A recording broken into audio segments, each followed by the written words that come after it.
He's so crazy looking. All right, good morning, ladies and gentlemen. Today we're going to talk about how can we make the invisible visible. Whoa, how did you do that? Okay. All right, so behold the bar magnet. We can do it over here. All right. We have so much stuff that we're going to do over here today. Let me get this all set up here. I'm going to put it over here. Okay, so here is our bar magnet, and we have a north side pole and a south pole here. That's what the N and the S stand for. The N and S stand for it. And there's something around the bar magnet that we can't see. Some sort of force. You can't see it, you can't smell it, you can't taste it. Okay? Can't hear it. You can't hear it, but it's there. And it is invisible. We can't see it. Yeah, so how can we make the invisible visible today? We need something. We need our iron filings. Iron filings. And so what I'm gonna do is I'm just gonna go ahead and actually I'll put north this way. I'm gonna go ahead and put my paper over this. And you guys might remember this from last year. yeah, we were just looking to see if we had gotten this far with regular. Turns out you have. You did last year, so you were exposed to this, which is cool. So there is a pattern here. Yeah. That you can't, here's another bar magnet. You can't see this around there, but it's there. The iron filings respond to the presence of that which we cannot see. Mm-hmm.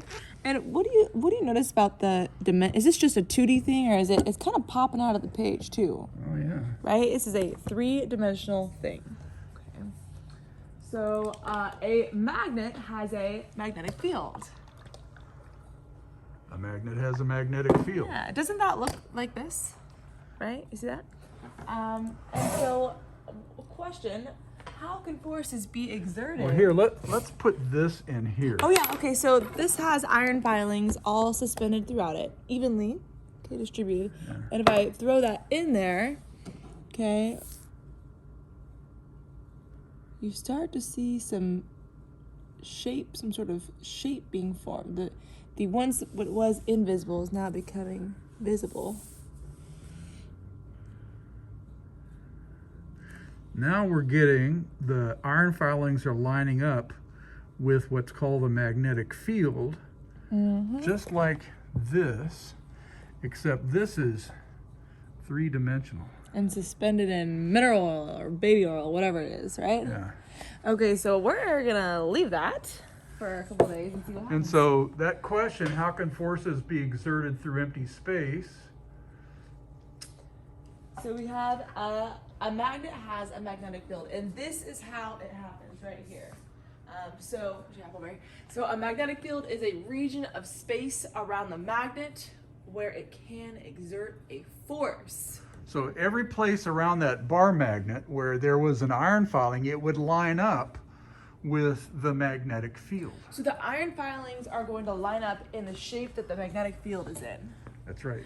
Okay, so let's take a look at our magnets here. I think I'm done with this one for now. I am. I'm just gonna go ahead and take this back. I think we did this in regular physics last year before school closed, didn't we? Yeah, I think you guys did. What? Vacuum up the extras. Okay. Bar magnets are fun to play with. Too bad you guys aren't here. Yeah. Okay, so what was I saying? Oh yeah, so we've got magnets are bipolar. So what does that mean? That means that we have two ends, and there's a north-seeking end and a south-seeking end. Yeah. And those two poles are going to, of course, interact with magnets in the same ways that we're familiar with, right? We know that opposite poles attract and like poles repel. And so I've got a north, I can move that around. Hey, too close. Okay, I can move this guy. But once I get too close, push. That's repulsion. Pull, that's attraction. Push. Repulsion. Let me see if I can make it this way, Attraction. right? And I can make it move, right? Because I have my magnet that is exerting, its electric field is exerting a force. Nope, magnetic field. Our magnetic field. Yeah. I used to okay, do that all the time is too. exerting a force, magnetic field, on this magnet. Yep. Right? Yep. And so they're interacting. Dang, it's hard to go from electric field to magnetic fields. I know. Okay, so here we go. A compass is a magnet that is free to turn. Oh, and that's kind of what we just saw. Well, let's go ahead and take a look at this. Okay, so here's a compass, right? And let me move this a little bit away here. Okay, so the compass is free to turn. The red is north, right? That's pointing north. I think you can see it north there, and south is back that way. Yeah, and so I turn the compass, and it always faces north, right? Unless you get it near a bar magnet. Yeah, which is why I had to move this away, because check this out. When I put this right here, right, it's, well, let's see. If I bring this over here, right, you see how it's not exactly facing north anymore? I take this away, it's facing a little bit more north, right? Because the magnetic field from this is messing with this, okay? And we have a bar magnet. Yeah. That's, So check this out. This has been up here for maybe 20 years, Mr. Boykin? yeah, at least. Okay, so we have our bar magnet up here, and this is a magnet that is free to turn. And what do you notice about the direction of the pole? Which one is facing north? Well, One that has a letter N yeah. is pointed toward the north. And so, so which direction is the magnetic field in this classroom? Well, Well, we're not there yet. oh, we're not. Whoa, that was away. Is it still recording? Are you guys all right? Keep it in there. Keep it in there. Keep it going. All right, we're going. Okay. All right, so we've got a compass is a magnet that's free to turn. The Earth has a magnetic field. A compass lines up with Earth's magnetic field. So that's what that bar magnet hanging from the thread is, Yeah. and that's what this compass is. Yeah, so this compass, as I get my thing away from it, right? The red is the north, and it's facing that way. The magnetic field in this room is going this way. Yep. Right?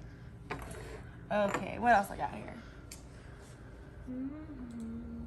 The direction of the magnetic field is defined as the direction that the north points on a compass. Okay, so what's the direction of the magnetic field in the room then? Okay, so the direction of the magnetic field in the room then is, like we said, that way. Yep. Right? Because that's what direction the north is facing. Yep. So the magnetic field here in the room of the Earth points north. Now, could we see what the magnetic field, which way the magnetic field is pointing around this thing? Use a compass. Okay, so let's see. So I'm gonna go ahead and move it around. Okay, so right now it's pointing that way. It's away from the north. Oh, you see how it's moving around? Whoa, and it's flipping, and it's toward the south.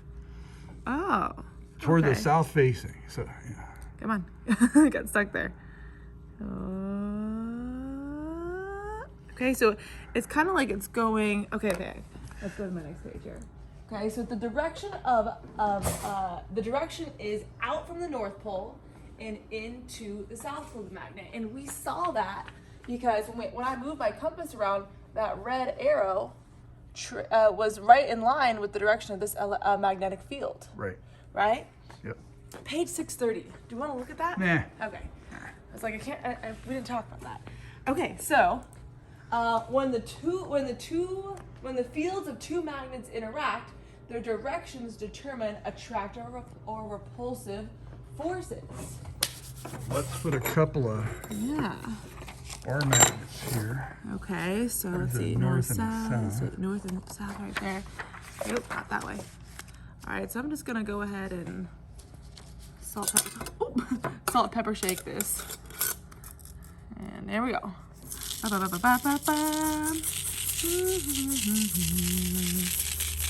We don't care about this. We care about this. All right, so All right. what you've got here is the shape of the magnetic field between the two has a particular shape. Yeah, you kind of described it as fingers reaching from one side to the other, right? Yeah.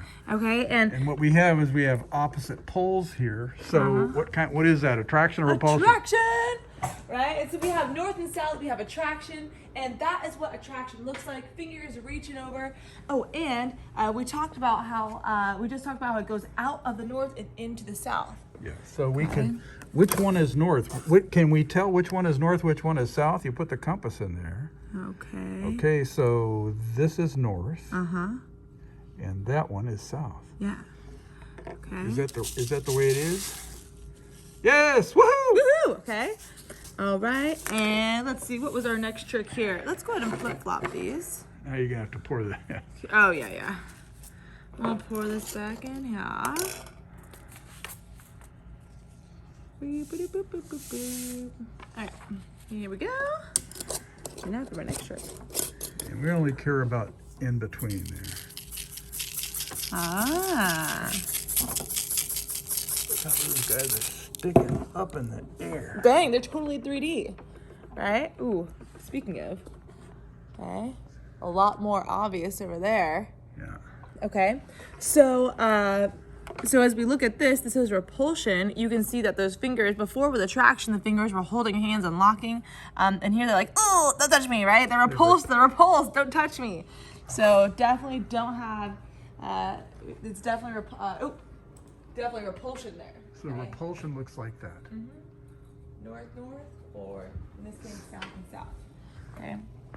All right. I'm just curious, what does this look like? So you look at that. So when I go between either one, it's like, oh, it's getting stuck on there.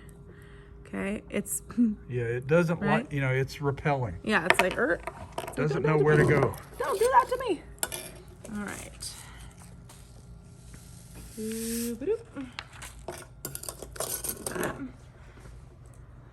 Electrical charges. Oh, so change of pace here. Before we were talking about magnets that have, 2 poles. And the reason we start off with magnets is because you can show the magnetic field with the iron filings and a bar magnet. Yeah. Electrical charges, the electrical field is much more difficult to show in a classroom without people getting electrocuted. You can see this stuff. Oh, sorry, wrong way. I went too fast here. So electrical charges, they also have fields around them, or forces can be exerted. But like Mr. Boykin said, it's harder to model it, you know. So what do these things look like? The shape of the electric field looks like this around a point charge. So this is a negative charge in here. Yeah. And so the shape of the field radiates out from a point charge like spokes on a bicycle wheel. Mm-hmm, that's a good visual. Electrical charges are monopoles. So this was a bipole. They're bipolar? Yes, bipolar. Right? And we got a north and a south side. However, charges are either positive or negative, and so they only have one charge. And so the electrical field from an isolated positive charge would look like this, and from a negative charge would look like such. Yeah. And those are the field lines. The direction of the the electrical field, is out from the positive and in to the negative. We just saw that. Yeah. Now, last year in regular physics, we spent more time playing with this and getting definitions and making calculations. We're not going to do that this year. No, we're not going to do it. And I'll come back to. But it's an important idea, and you need to be re-exposed to it. Yeah, that's why we're going over it. Let's see. The intensity of the field depends on the size of the charge and the distance from it. Yep.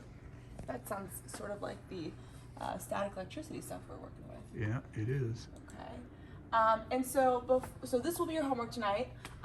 You're going to be watching the YouTube video, and you're just going to watch it and take notes, listen, learn, soak it up. Play back at 1.5 speed. It's a little bit slow. Yeah. But like Mr. Boykin said, we're not going to go super into this, but you need to be exposed to it. Yeah. And for my people who are taking the AP exam, this is not something that's emphasized.